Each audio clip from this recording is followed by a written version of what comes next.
Sveiki, su jumis render.lt ir pradedame savo trumpą kursą apie 3ds Max programą. Tai pirmas tutorialas, reiškia, jis yra apie moduliavimą, apie tokį paprastą modelį namo.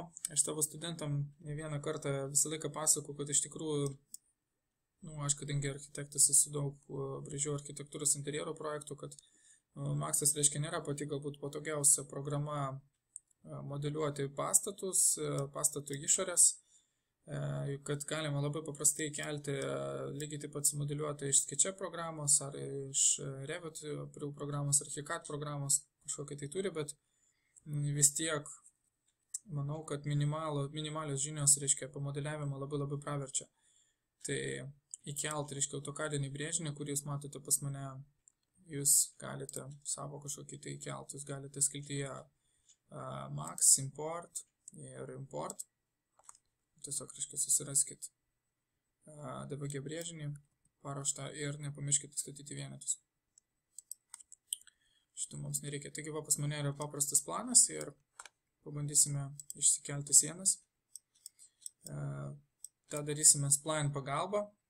Taigi, esu create skiltyje, toliau pasirinkau shapes, splines ir naudosiu liniją, paprastai įrankį liniją. Prieš tai nepamirštu įjungti snap funkcijos, nes norėčiau, kad linija automatiškai kabintųsi prie mano taškų, mano esamo brėžinio, ir taip man bus nesunku apvedžioti visą planą. Taigi pradėsim. Taip. Galbūt didelio tikslumo mums ir nereikia. Tašką padėsime kiekvienoje iš angokraščių vietų. Taip. Taip pat čia.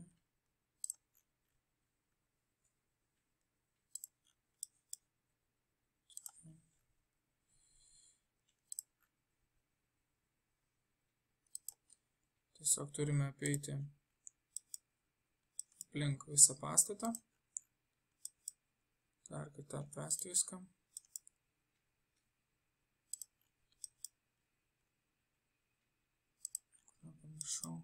Va, ir grįžtame į savo pradinę padėtį, geltonas taškas, spusteliu ir pranešimą, ar aš noriu uždaryti liniją, bendrą kontūrą, taip.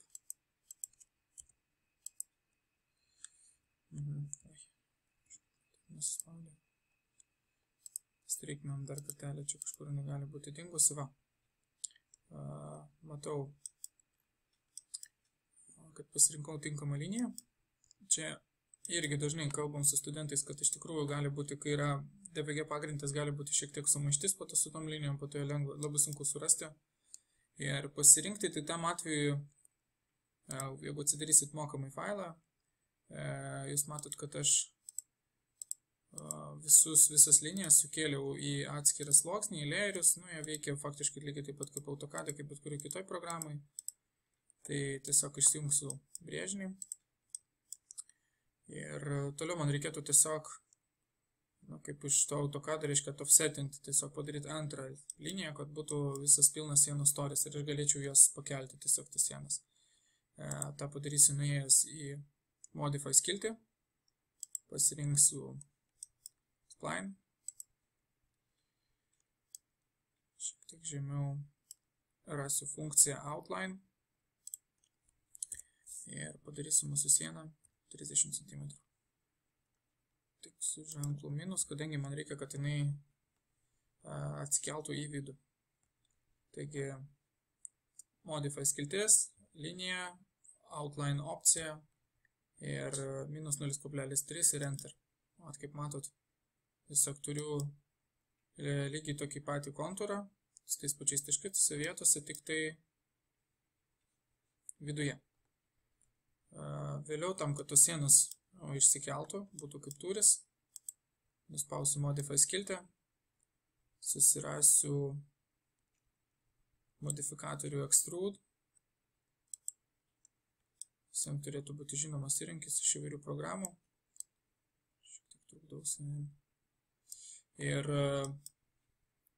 labai paprasta, čia turime opciją amount, reiškia kiek norime to extrude turėti parametrų, 3,4. Štai taip turime iškeltas sienas ir, kaip jūs matote, turime reikalingas mums briaunas ten, kur tose vietose, kur bus langai tiesiog pas mus. Taigi grįžtame prie sienų modeliavimo. Reikia pabaigti formuoti angas ir vėliau įstatyti ten langus. Ir tam jau mūsų tas sienas, kurias mes pagaminom naudodamėsi 2 linijas ir extrude opciją, reikia jau perkonvertuoti į poligoną šitą objektą. Ta galima padaryti tokiu būdu: dešinys klavišas, convert to ir convert to editable poly.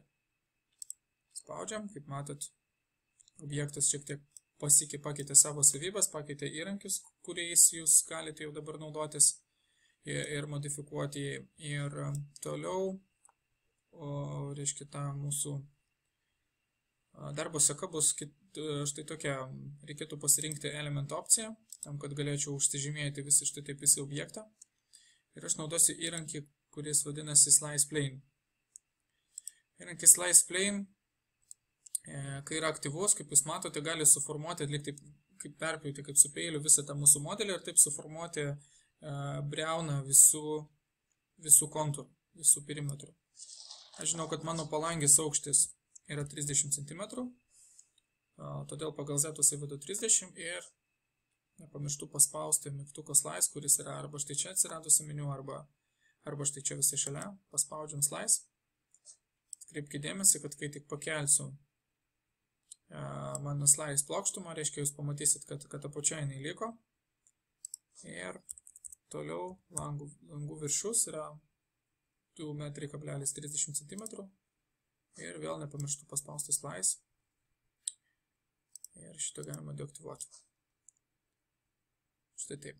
Kaip matote, jau paruoštos pilnos sienos tam, kad galėčiau išpjauti angas. Pereisiu į polygon redagavimo režimą. Reiškia, kaip jūs matėte, žymėjo visą elementą iš karto vienu metu. Su polygon opcija galėčiau rinktis atskiras plokštumas jo. Ir tiesiog pažymėsiu ir ištrinsiu poligonus ten, kur pas mane bus numatyti langai. Štai taip kažkaip.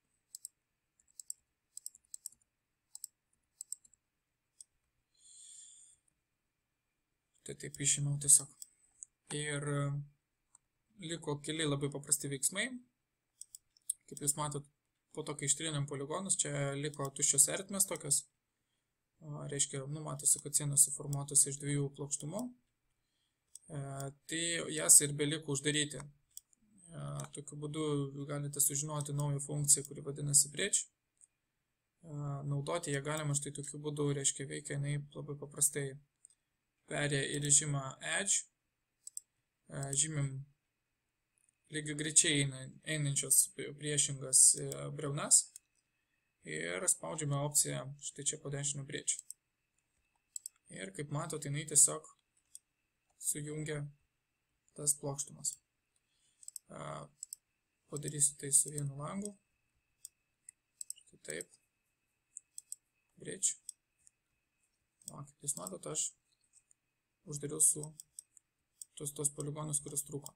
Yra šiek tiek paprastesnis būdas ir greitesnis dar kartą tai daryti. Čia tik norėjau pademonstruoti patį bridge pačią opciją, patį tą įrankį. Šiuo atveju galima rinktis ir border opciją, tam, kad, reiškia, Maxas iš karto žymėtų visą tą kontūrą, kurį mums vėliau reikia uždaryti. Ir štai taip tiesiog abi pusės pasižymėsiu. Bridge opcija. Ir taip toliau.